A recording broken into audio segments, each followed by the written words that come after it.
제가 폭스바겐 얘기를 좀 하겠습니다. 여러분이 아마 신문 보시고 대충 그 내용을 알고 계실 텐데, 원래 이 폭스바겐 사건이 벌어지기 전에 어떤 일이 있었냐면은, 이 독일 사람들이 참 잘 만들잖아, 기계를. 뭐 세계적으로 막 완벽하게 만든다고 얘기를 하는데, 그래서 이 미국에 NGO 그룹이 있어가지고, NGO 그룹이 이 독일 차의 디젤 엔진이 얼마나 우수한지를 소비자들한테 알려주기 위해서 이 사람들이 이제 실험을 했어요.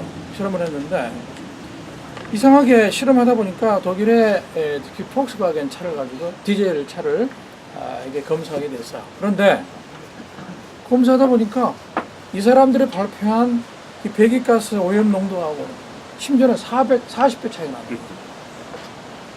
대단하죠? 그러면 이제 그러고 나서 얼마 후에 웨스트 이 버지니아 그 대학교 그 공대 학생들하고 캘리포니아 EPA라고 그러죠. 환경보호청하고 이제 결합을 해가지고 정말 조사를 했는데 몇 대를 가지고 했냐면 BMW X5 알죠?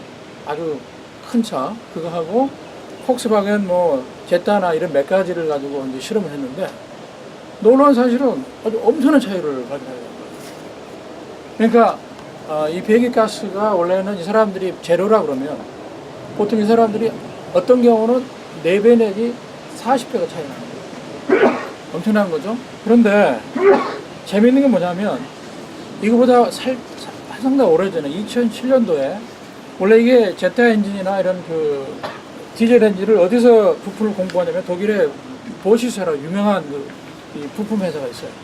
그 회사에서 부품을 공급하면서 이미 그 얘기를 했어요. 당신 이거 계속 놔두면 큰일 난다.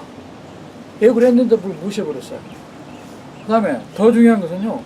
2011년에 폭스바겐 한 직원이 폭로를 했습니다. 이거 이렇게 놔두면 큰일 납니다. 불법이고. 근데 묵살을 했습니다. 더 중요한 것은 미국의 이제 엔진 이 폭스바겐 자동차를 수출하면서 한 대당 355불만 추가되면 이 문제 해결돼요. 그런데 그걸 알면서도 이 사람들이 이근해 했어요.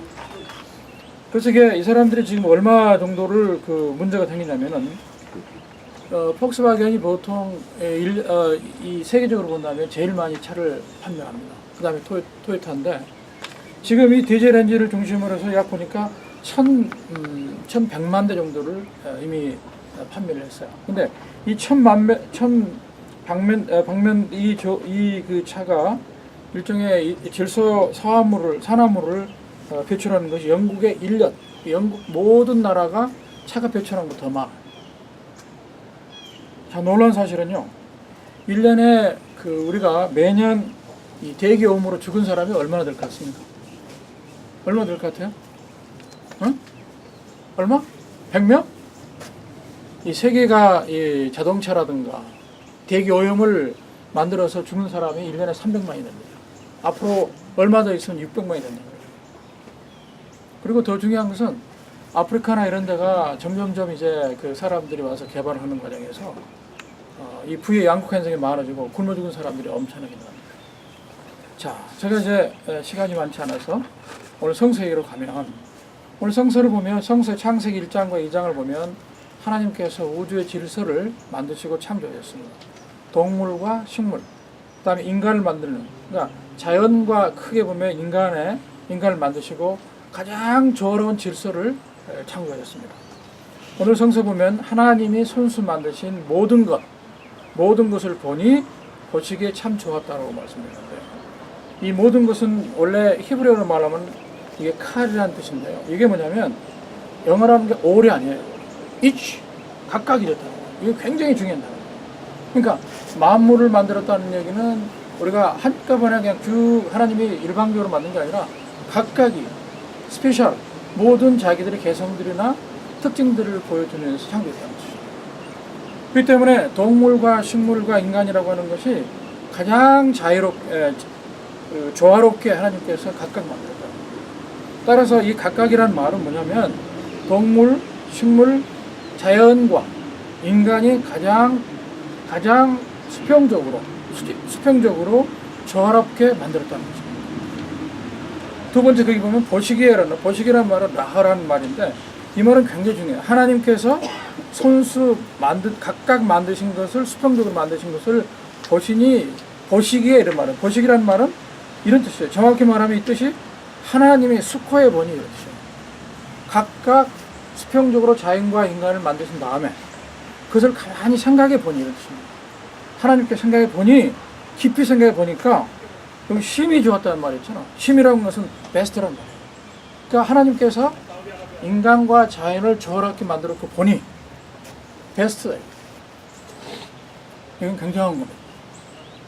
따라서 우리가 인간과 자연이라는 것은 어떻게 인간이 자연을 정복을 하고 또 인간을 자연을 탐지한 것이 아니라 이 두 개는 어떤 관계냐면 농부와 이 땅의 관계입니다. 여러분 농부 보십시오. 농부라고 하는 것은 농사를 지을 때는 그것을 정복하기보다는 이 소위 cultivate라는 거예요. 재배를 하는 거예요. 그리고 자연으로부터 도움을 받고 또 인간을 통해서 자연을 통해서 인간은 도움을 받고 그렇게 해서 조화로운 세계를 사는 거예요. 근데 한 가지 우리가 성서에 보면 이 성서에는 인간들과 자연을 만드신 다음에 하나님 뭐라고 그랬어요? 동산에 있는 나무를 다 따먹어라. 먹을 수 있다. 한 가지 우리에게 계명을 주셨어요. 절대 소유하지 말라.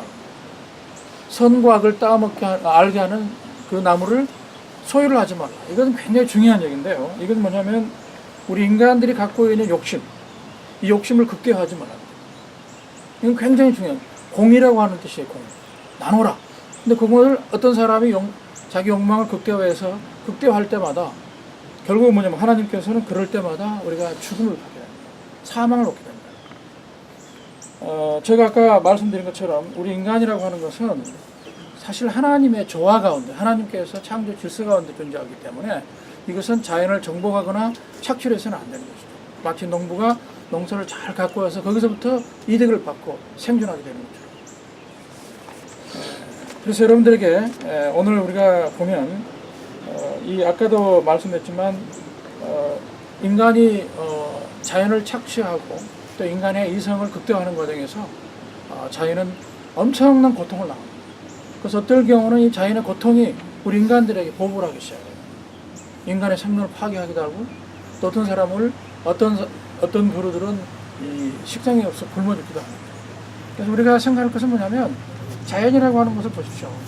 어떻게 보면 굉장히 좀 거칠기도 하지만 이 속에서 우리가 지금 생명력을 공급받고 삶이 무엇인가, 인간은 무엇인가. 인간이라는 크게 보면 이 자연보다 큰 것처럼 보이지만 사실 이 인간이라는 것은 자연 속에 살아가요. 그래서 우리가 자연을 떠나고 자연을 정복할 때마다 자연은 우리에게 엄청난 어떤 죽음을 성서에서 우리 하나님이 말씀하신 것처럼 우리에게 죽음을 갖다 주는 겁니다. 그래서 오늘 우리가 이 자연에 와서 한 번쯤 깊게 감사를 하고 자연이 갖고 있는 아름다움, 그건 못지않게 자연이 주는 생명력, 이 속에서 하나님의 어떤 고귀한 창조성, 이것을 가지고 우리가 서로 조화와 또 우리 자연을 통해서 우리가 인간의 참 가치를 우리가 부여받고 이 속에서 이 자연과 하나 되는 이런 의미를 함께 챙기면서 좋겠습니다. 기도하십시오. 사랑의 하나님, 우리가 365일을 살면서 자연이 주는 혜택 없이는 살 수가 없습니다.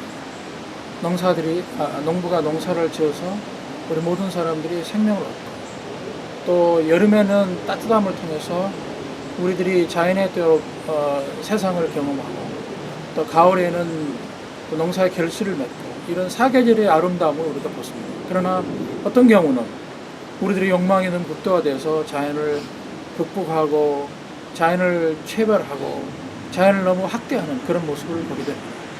우리가 오늘 나와 있지만 하나님께서 주신 이 고귀한 자연들을, 식물과 동물을 보면서 한편으로 깊이 감사하고 우리가 그것을 채취하거나 할 때마다 참 우리가 소중한 마음으로 자연과 하나 되는 또 자연 속에서 하나님의 그 고귀한 창조 질서를 발견하는 저희들이 되게 해 주시옵소서. 예수 그리스도 이름으로 기도하옵나이다. 아멘.